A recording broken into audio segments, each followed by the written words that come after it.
My name is Mary Watson. I was 31 years old when my older brother raised a champagne glass and smiled like nothing in the world could touch him.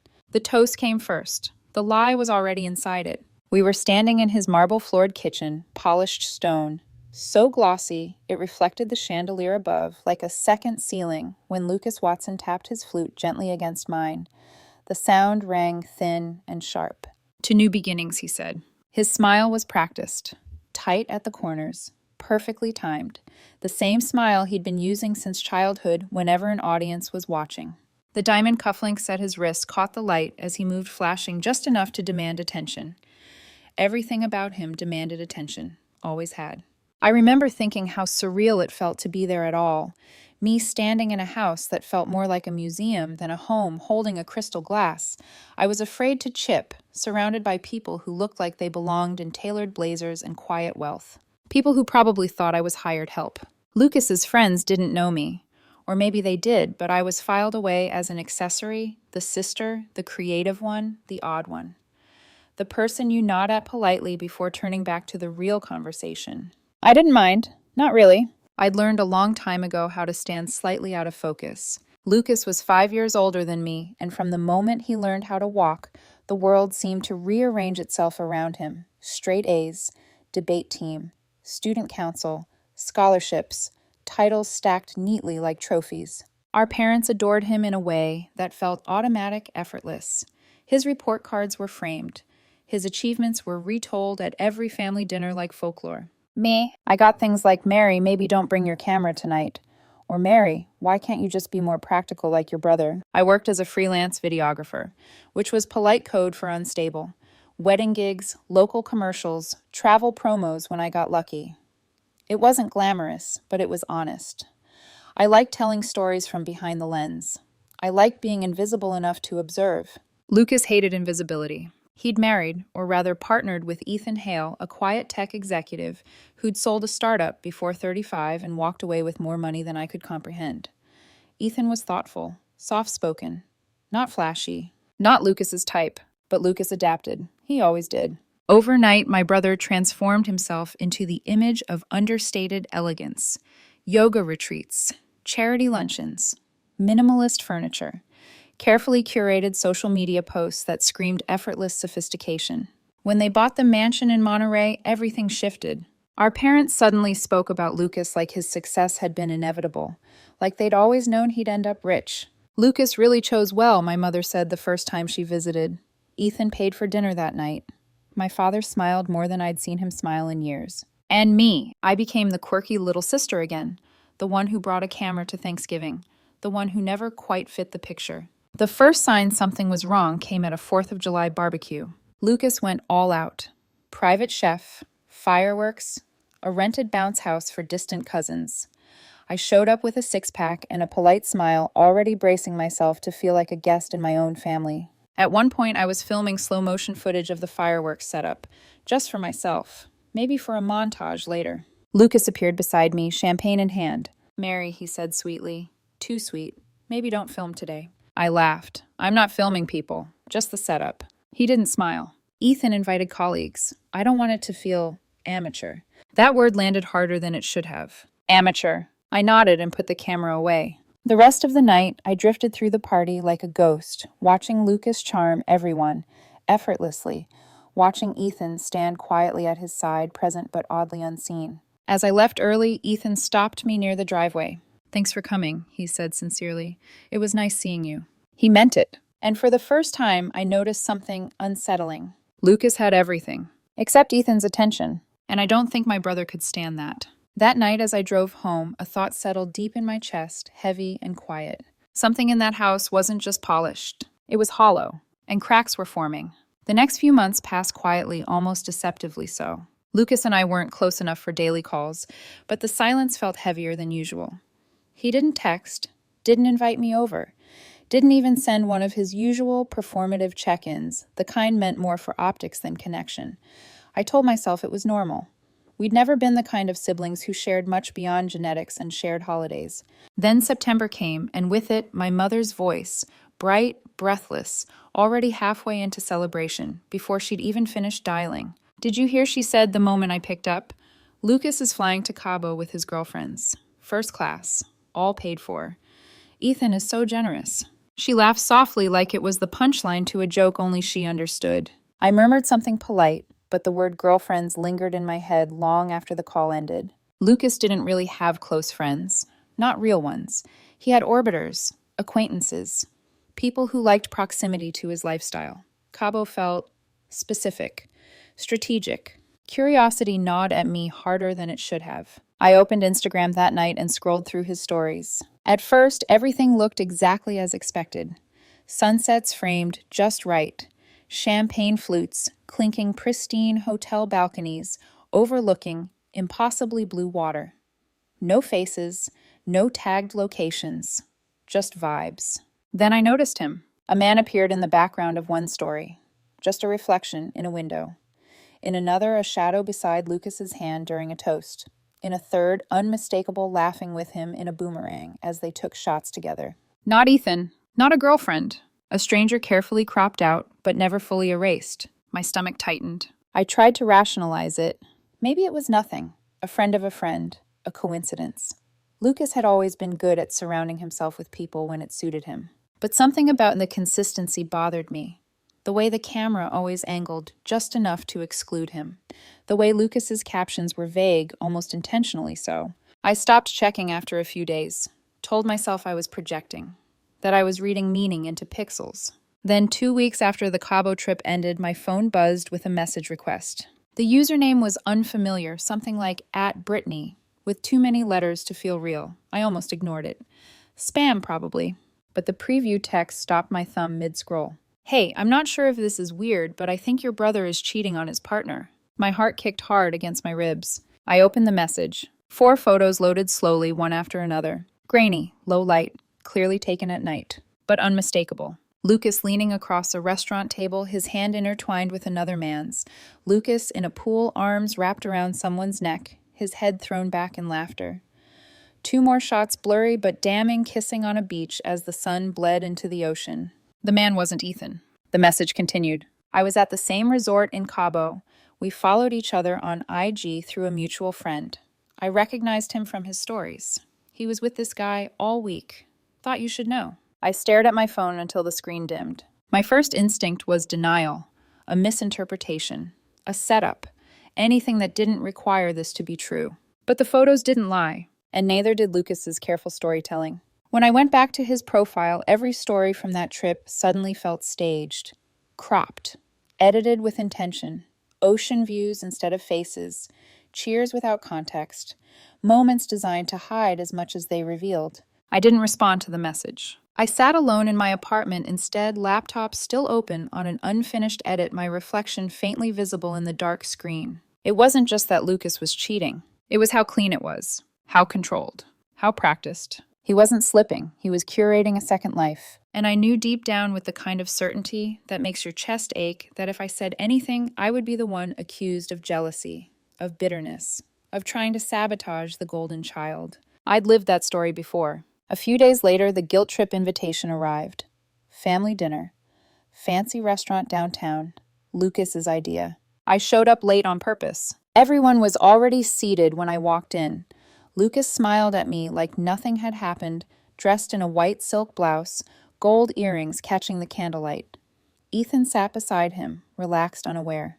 My mother beamed. My father waved me over. Mary, he said, cheerful. We were just talking about your video work. Lucas tilted his head. She's doing some cute travel promos. I ignored him. Then Ethan leaned toward me. You ever film in Mexico? I paused. My eyes flicked to Lucas. For just a fraction of a second, his expression froze. Not yet, I said slowly, but I've seen some interesting footage from Cabo recently. Lucas's fork stopped midair. Our eyes met, and for the first time, I saw it clearly. Fear. That night, I didn't sleep. By morning, I knew one thing for certain. The story I'd been avoiding was already writing itself, and I was standing right in the middle of it. Once you see the truth, you don't unsee it. That was the problem. After that dinner, after the way Lucas's hand had tightened around his fork, after the way his eyes had flickered, not with guilt, not with shame, but with calculation, I couldn't go back to ignorance even if I wanted to. I tried, though. God, I tried. For a full week, I said nothing. I went through the motions of my life like everything was normal. I edited footage. I answered client emails. I smiled at baristas. I even laughed at a joke a friend made about influencer culture, though the sound felt wrong in my throat. Every night I told myself the same thing. It's not your marriage. It's not your responsibility. Families survive worse secrets. But every time I pictured Ethan quiet, observant, Ethan, the man who had bothered to ask about my work when no one else in my family ever had the lie, grew heavier. I replayed the dinner conversation in my head over and over. You ever film in Mexico? The way he'd asked it, casual, curious, almost hopeful, as if he already suspected something and was searching for confirmation without wanting to name it. That thought lodged itself under my ribs and refused to leave. The photos sat in my email inbox, untouched but present. I'd forwarded them to myself the moment I received them, instinctively preserving them like evidence before I'd even admitted why. I didn't open them again. I didn't need to. I could see them perfectly with my eyes closed. What scared me most wasn't Lucas's betrayal. It was the certainty that if I spoke up, my family would not ask if he'd cheated. They'd ask why I was trying to ruin him. I'd been cast in that role too many times to pretend otherwise. The narrative was already written, Mary the sensitive one, Mary the unsuccessful one, Mary projecting her insecurities onto her perfect older brother. I could hear my mother's voice so clearly it was like she was already in the room. Why would you do this to your own family? The following weekend, I got another invitation. This time, brunch at Lucas and Ethan's place. Casual, just family. I almost didn't go. But avoidance had never protected me before, and something told me that if I didn't face this soon, it would rot inside me until it turned into something uglier. So I went. The house looked exactly the same as always. Immaculate, curated, impersonal. Sunlight poured through floor-to-ceiling windows, illuminating vases that had never held real flowers, and books that had clearly never been read. Lucas played host with effortless charm. He wore linen moved gracefully, laughed at just the right volume. If someone had walked in without context, they would have seen a man completely at ease with his life. Ethan moved around the kitchen, quietly refilling coffee, asking if anyone wanted more toast. He smiled when our eyes met. That smile hurt more than the photos ever had. At one point, while my parents argued lightly about vacation plans, Ethan asked me about a project I'd posted online, a short documentary about street musicians. I liked the way you framed it, he said. It felt honest. Lucas's jaw tightened. That one, Lucas said lightly. She throws those things together. I met Ethan's eyes. He didn't look convinced.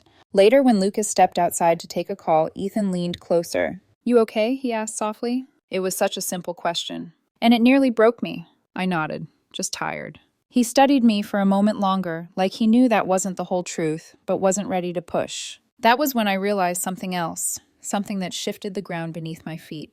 Ethan wasn't blind. He was patient, and patience only lasts so long. That night after I got home, I made a decision that felt both terrifying and inevitable. I printed the photos. Old school. No metadata, no digital trail. Just paper, ink, and reality. I slid them into a plain manila folder and placed it in the bottom drawer of my desk under memory cards and cables. Out of sight, but not out of reach. For days, I took it out and put it back. I imagined every possible outcome. Lucas denying everything, my parents cutting me off completely, Ethan blaming me for destroying his life. But then I imagined staying silent. Watching Ethan pour his energy into a relationship built on lies. Watching my parents reward Lucas with more trust, more money, more praise. Watching myself shrink again. The breaking point came from somewhere I didn't expect. I stopped by my parents' house one afternoon to drop off an old camcorder they wanted to donate. I hadn't told them I was coming. I let myself in quietly, keys still familiar in my hand. I heard voices in the living room. Hushed. Intent. I just think it's better if we don't tell Mary, my mother said. You know how sensitive she gets. The lake house is basically Lucas's now anyway, my father replied. Ethan's handling the renovations. It makes sense. I stood frozen in the hallway. What lake house? I asked, stepping into the room. They both startled. My mother smiled too quickly. Oh, Mary, we didn't hear you. I crossed my arms. What inheritance? She hesitated, then sighed like she was explaining something tedious. Your grandfather's place. We decided Lucas should have it. He and Ethan can really use it. You don't even drive up there, my father added, and property taxes would be a burden for you. That was it. The final piece clicked into place with brutal clarity. Lucas wasn't just cheating. He was consolidating, and everyone else was helping him do it. I didn't argue. I didn't cry. I walked out. And instead of driving home, I turned toward Ethan's office, because the secret had already destroyed the family. The only question left was whether the truth would finally be allowed to exist. I didn't plan the drive. My hands moved on instinct, steering me away from my parents' house, away from the familiar streets that suddenly felt hostile, and toward the edge of town where Ethan's office sat glass and steel tucked into a quiet business park that smelled faintly of eucalyptus and ambition. The manila folder rested on the passenger seat. I didn't touch it. Not yet. Every red light felt like an interrogation. Every mile gave my thoughts more room to spiral. I replayed my parents' words again and again, each repetition stripping away another layer of denial. You're free-spirited. You wouldn't want to be tied down. Lucas has responsibilities. Translation: Lucas matters. You don't. I parked across the street from the building and sat there for nearly 10 minutes, hands gripping the steering wheel, heart pounding hard enough to feel in my throat. What if Ethan didn't believe me? What if he did and hated me for it? What if Lucas had already spun a version of the story where I was unstable, resentful, unreliable? The thing about families like mine was that they were very good at deciding who was credible and who wasn't. That decision had been made about me years ago. Finally, I grabbed the folder and stepped out of the car. The lobby was quiet, minimalist, almost eerily calm. A receptionist glanced up and offered a polite smile. Do you have an appointment? No, I said. My voice sounded steadier than I felt. But he'll want to see me. It's about Lucas. Her smile faltered just slightly. She made a call. 10 minutes later, I was sitting across from Ethan Hale in his office. The room matched him: clean lines, muted colors, no clutter. A man who valued clarity. Mary, he said, frowning faintly. Is everything okay? I didn't answer right away. I placed the folder on his desk and slid it toward him. He looked at it for a long moment before opening it. As he flipped through the photos, the air in the room thickened. The faint hum of the AC sounded too loud, too intrusive. He didn't react the way I expected. No shouting, no shaking hands, no sharp intake of breath. Just a stillness so deep it scared me. When were these taken? He asked quietly. During the Cabo trip, 2 weeks ago. He nodded once slowly, like a puzzle piece had finally settled. Do you know who he is? No. Ethan leaned back in his chair and exhaled. I thought so. I swallowed. I'm sorry. I didn't know how else. Thank you, he said. I blinked. You're not angry? He shook his head. You're the only person who's been honest with me. He stood and walked to the window, hands in his pockets, staring out at the parking lot like it held answers he'd been avoiding. This stays between us, he said after a moment. For now. I nodded. You didn't see anything. You didn't say anything. Understood. He turned back to me, then expression calm but resolved. And Mary? Yes. I won't forget this. I left the building feeling like I'd just stepped off a cliff and somehow landed on my feet. I didn't know what Ethan planned to do or when, but I knew something irreversible had been set in motion. Lucas found out faster than I expected. It started with a voicemail. I was editing a client project when my phone lit up. I ignored it. Then it rang again and again. I listened to the first voicemail. His voice was sharp, shaking with rage. What did you do? I played it again and again. Then my phone buzzed with a bank notification. I stared at the screen, certain I'd misread it. Incoming transfer, 1,000. Sender Ethan Hale. No note, no explanation. Just $1 million sitting in my account like a loaded question. My hands started to shake. I refreshed the app. Same number. It didn't feel real. It felt like a mistake, a glitch, something that would vanish if I blinked. But it didn't. The second voicemail came through minutes later. This one was colder, controlled. You've ruined everything, Lucas said. You have no idea what you've done. I sat back in my chair, the glow of my computer screen casting long shadows across my apartment. The money wasn't what shook me most. It was the realization that for the first time in my life, the power dynamic had shifted, and Lucas felt it. That night, I didn't sleep. I lay awake, staring at the ceiling, the weight of the day pressing down on me from every direction. Fear, guilt, disbelief, and a strange, unsettling sense of relief. By morning, the fallout began. My mother called first, then again, then my father. Texts followed in rapid succession. Call me now. What did you say to your brother? You're tearing this family apart. Fix this. I didn't respond. Not because I didn't care, but because for the first time I didn't know how to pretend anymore. The inheritance, the cheating, the silence, the favoritism. It was all out in the open now, even if no one wanted to say it out loud. And somewhere in the middle of the chaos, one truth settled in with terrifying clarity. There was no version of this story where I came out unscathed, but there was a version where I finally stopped being invisible. I didn't touch the money at first. For 2 full days, I pretended it wasn't there. I didn't move it, didn't spend a cent.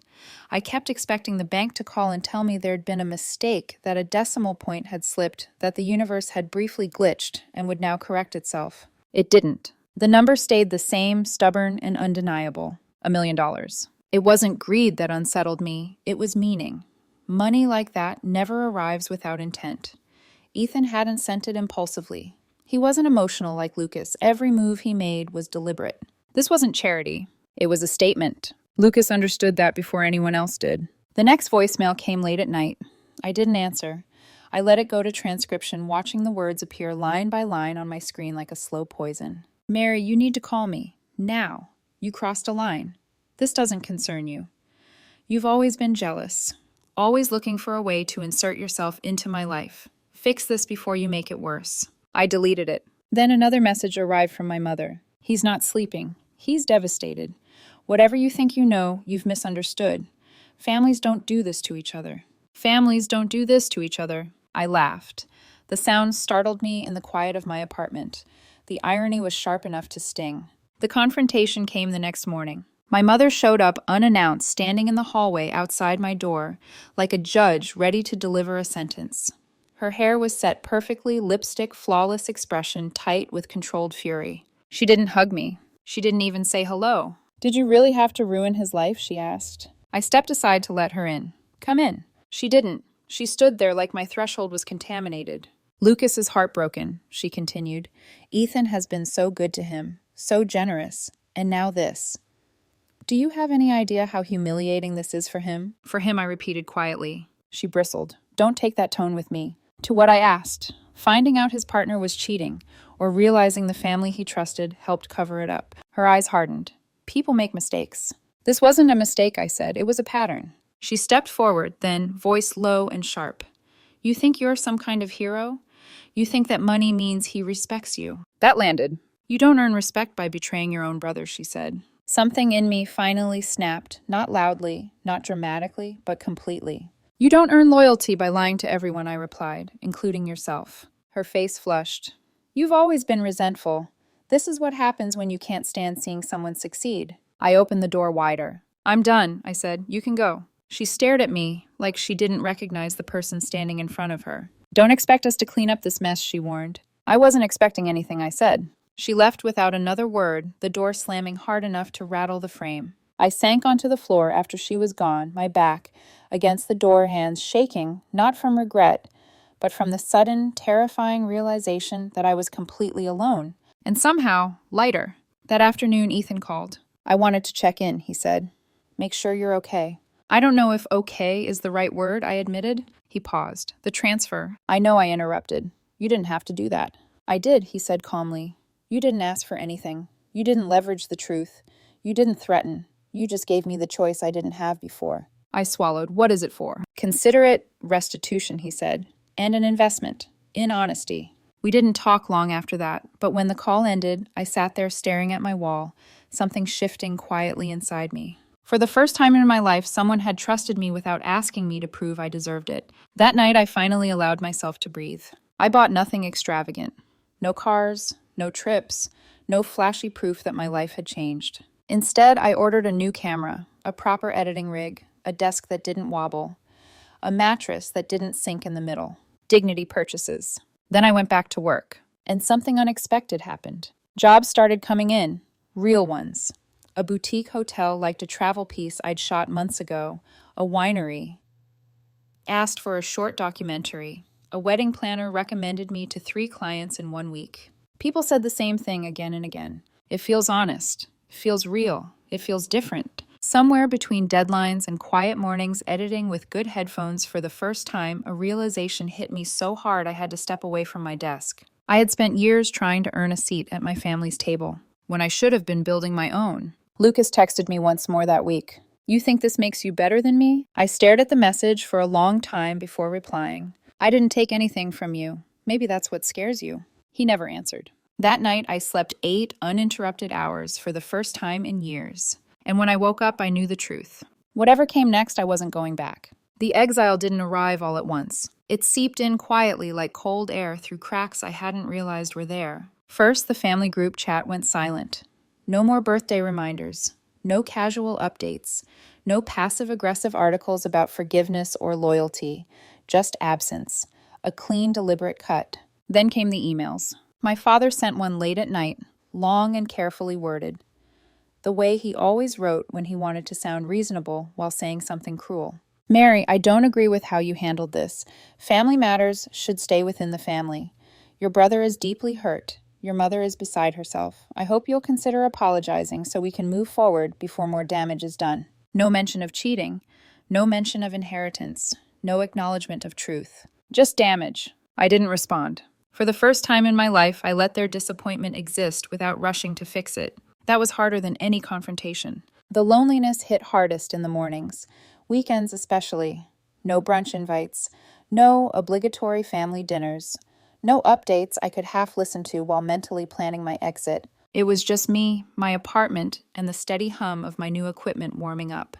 And something strange happened in that silence. I didn't collapse. I didn't spiral. I didn't spend nights replaying arguments or drafting texts I'd never send. Instead, I worked. I poured myself into projects the way I used to when I was younger before I learned to shrink. I shot sunrise footage just because the light was right.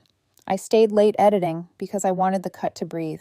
I said no to jobs that didn't feel aligned, something I'd never dared to do before. Without my family's constant noise in my head, my instincts got louder. Better. Then my mother showed up again. She didn't call this time, just knocked sharp and patient. I opened the door and immediately wished I hadn't. Her arms were crossed. Her mouth was already set in a line of practiced disapproval. This has gone far enough, she said. Lucas is being humiliated. I leaned against the doorframe. By the truth, her eyes flashed. You don't get to decide what truth costs this family. That sentence told me everything I needed to know. She went on, voice tight. You think you're free now? You think independence means burning every bridge? One day you'll need us. I met her gaze steadily. One day you'll wonder why I stopped calling. She slapped the doorframe with her palm.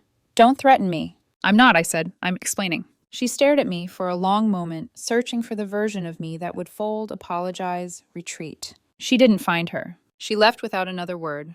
That night I took a long walk through my neighborhood, hands in my pockets, breathing in the cold air like it was oxygen I'd been deprived of for years. I wasn't free because of the money. I was free because no one was telling me who I was anymore. The next turning point came quietly. A boutique hotel up the coast featured my short film on their website. It got picked up by a regional tourism blog. A winery reached out, then another. Word spread. People didn't ask where I came from or who my family was. They asked about my process, my perspective, my eye. I started getting invitations small at first. Panel discussions, local creative meetups. I said yes to one. 30 people sat in folding chairs in a converted warehouse. No stage lights, no glamour. I talked about storytelling, about listening, about letting people be seen. My hands didn't shake once. Afterward, a woman approached me and said, "Your work feels like it has a spine." I went home and cried. Not because I was sad, because for the first time, someone saw me without context. Lucas broke the silence 2 weeks later. The message came from an unknown number, but I knew immediately. You really think that money makes you better than me? You're nothing without my world. I read it once, then I blocked the number. No speech, no rebuttal, no defense. Just silence. And in that silence, something settled. I wasn't fighting to prove anything anymore. I was building. And the more I built, the less power my family had over me. I didn't know it yet, but Lucas had noticed that shift. And he wasn't going to let it stand. I should have known Lucas wouldn't let silence be the end of it. Silence had never been his weapon. Control was. It started subtly the way all calculated things do. A colleague forwarded me a link one morning with a casual message. Hey, have you seen this? Feels very familiar. I clicked. The video opened on a sweeping drone shot over the coastline. Same angle I favored. Same slow push-in. Same color grading, warm shadows, lifted highlights, that slightly desaturated blue I'd spent years perfecting. My stomach tightened. The edit continued. Close-ups of hands at work. A shallow, depth-of-field shot of a coffee cup steaming in morning light. Even the pacing was wrong in the same way mine had once been too deliberate to be coincidence. At first, I told myself it was flattery, inspiration. The internet was full of overlapping styles. Then I scrolled down. The creator credit hit me like a punch. Brendan Harris. Brendan was someone I knew, someone I'd helped. He'd shadowed me for 3 weddings the previous year. I'd shown him how to stabilize a gimbal, how to balance sound in chaotic environments, how to color correct without flattening emotion. I'd loaned him gear once when his camera died mid-shoot. He was competent, reliable, not creative. So why did his work suddenly look like mine? I dug deeper. A brand new website, polished, expensive, a reel packed with shots I could have storyboarded myself, fonts I recognized, transitions I'd tested and discarded. Even the music felt eerily familiar. Then my answer appeared in my feed. Lucas's Instagram story. A boomerang of him clinking champagne glasses with Brendan, smiling brightly, effortlessly. The caption read, "Excited to invest in emerging creative talent. Big things coming." My chest went cold. This wasn't coincidence. This was replacement. Lucas wasn't trying to beat me publicly.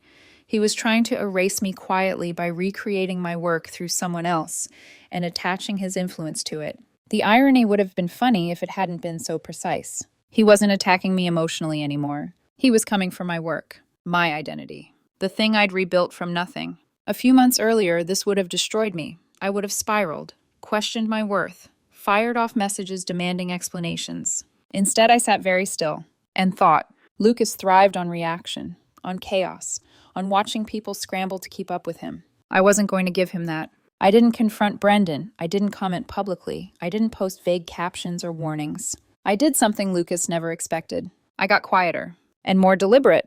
I launched a personal project I'd been sitting on for years, something I'd always told myself was too small, too niche to matter.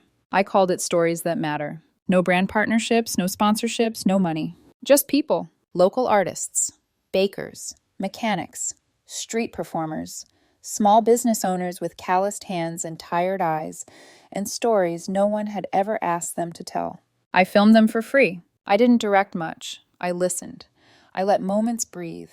I let imperfections stay. I posted the first video on a Tuesday morning with no announcement. By Friday, it had been shared over 1,000 times. Comments flooded in. This feels real. This made me cry. Finally, something honest. Within a month, my inbox was full. Local publications, community groups, small brands that didn't want polish, they wanted truth. The algorithm didn't just notice, it latched on. Meanwhile, Lucas doubled down. More champagne posts, more empowerment slogans. Brendan filming staged moments on beaches, rooftop proposals, overly produced authenticity. The contrast was stark. His content looked expensive. Mine felt alive. I heard through a mutual contact that Lucas had reached out to the tourism board I was working with, offering to fund one of the projects I'd already pitched under his name, of course. That was when I called Ethan. "I think he's trying to buy his way into my work," I said. Ethan sighed softly. I figured he would. "I'm not worried," I added. And I meant it. "But I think it's time to stop playing defense." There was a pause. "Good," Ethan said, "because I've been sitting on something." He told me about the gala, a black tie charity event hosted every year by a nonprofit. Lucas loved to attach himself to the kind of place where donors sipped wine and posted about generosity without ever getting their hands dirty. Lucas had hosted it the last 2 years in Ethan's name. Photos, speeches, applause. This year, Ethan was still the head sponsor. Lucas wasn't. "He doesn't know yet," Ethan said calmly. "I've been waiting to announce the keynote speaker." My heart started to race. "Who is it?" There was a smile in his voice when he answered. "You." I laughed once, sharp and disbelieving. "You're kidding." "I'm not," he said. "You'll show your work. You'll speak." 10 minutes. They're expecting a respected creative voice from the region. My mind spun. Lucas would be there. "Ela, Lucas is going to lose it," I said. "I know," Ethan replied. "That's the point." I hung up and sat there in silence, the pieces finally clicking into place. Lucas thought this was a competition he could win by copying. He didn't realize the game had changed, because I wasn't trying to outshine him anymore. I was about to step fully into my own light, and he was standing directly in its path. If I was going to walk into a room Lucas once ruled, I couldn't do it halfway. The week leading up to the gala passed in a blur of early mornings and late nights. I barely checked my phone, barely slept. I filmed like I was possessed sunrise to dusk city streets, to quiet kitchens. Hands kneading dough paint, splattering canvas, a deaf teenager teaching her little brother sign language with patient grace. I called the project Hidden Hands. It wasn't flashy. It wasn't aspirational in the way Lucas liked to market things. It was real. Ethan helped quietly. No announcements, no names attached. He connected me with a small team film students hungry to learn people who cared more about craft than clout. One of them handled uploads and scheduling. Another helped color correct until the footage felt like breath instead of polish. Meanwhile, Lucas kept posting. Designer fittings. Behind-the-scenes reels. Brendan hovering nearby. camera always rolling. Hashtags about empowerment, creativity, investing in talent. It all felt hollow. The night before the gala, I finished the final cut of Hidden Hands. 7 minutes, no narration, no dramatic score, just music motion and faces people living their lives with dignity the world rarely bothered to notice. I watched it once, then again. Then I sat back and cried, not because it was perfect, but because it was mine. Every frame honest, every choice intentional. The gala was held at a vineyard estate overlooking the ocean. Crystal chandeliers hung from the trees. The air smelled like lavender and money. Waiters glided past in black ties carrying trays of hors d'oeuvres I couldn't pronounce. Lucas was already there when I arrived. He stood near the entrance, laughing too loudly, his suit immaculate, his posture practiced. Brendan hovered at his side camera, nowhere in sight for once, looking like a prop waiting to be placed. Lucas hadn't seen me yet. Ethan met me near the bar, calm as ever, in a tailored navy tux. "You ready?" he asked. I nodded, surprising myself with how steady I felt. He's going to explode. "He won't have time," Ethan said. At precisely 7:45 p.m., the host took the stage. "Tonight, we're honored to welcome a local filmmaker whose work is redefining how we tell community stories." The lights dimmed. I stepped forward. Lucas's face changed in real-time confusion, giving way to disbelief, then something darker. His eyes darted to Ethan, then back to me. I took the microphone. My heart was calm. My voice didn't shake. As the film played, I didn't watch the screen.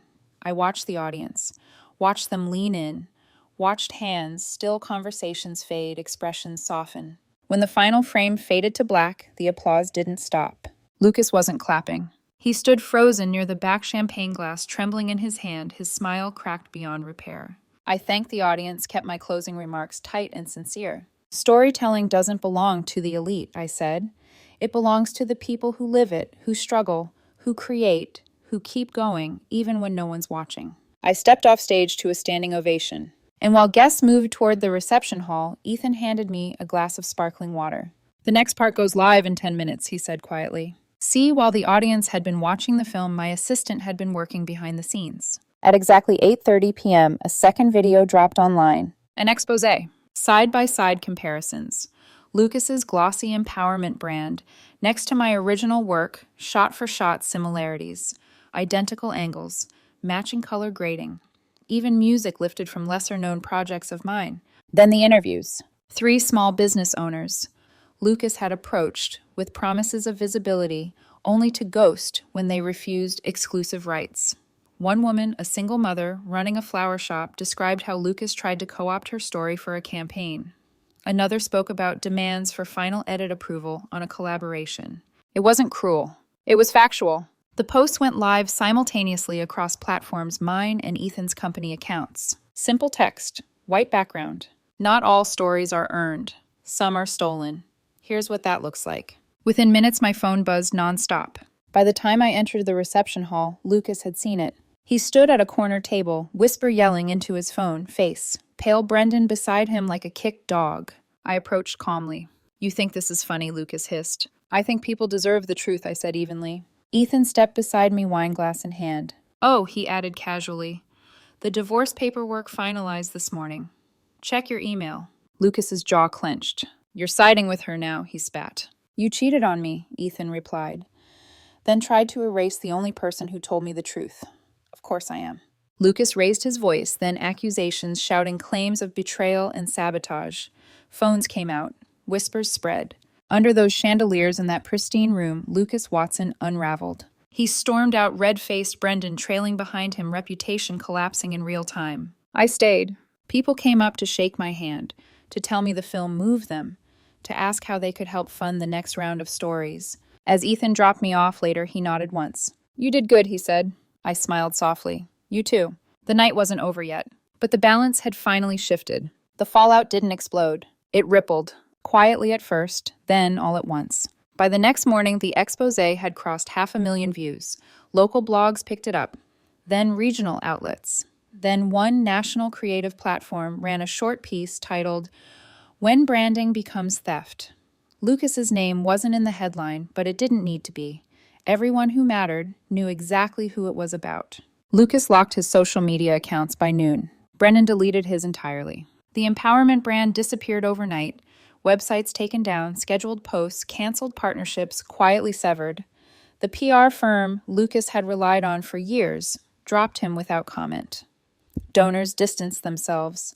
Boards went silent. Power like his only exists when people believe in the illusion. And the illusion was gone. My mother tried calling twice that day. I didn't answer. When she texted, "Why are you doing this to your brother?" I stared at the screen for a long time before setting the phone face down. There was nothing left to explain. A week later, I signed the lease on a studio. My studio. Sunlit windows. Exposed brick. Enough space for interns' gear and growth.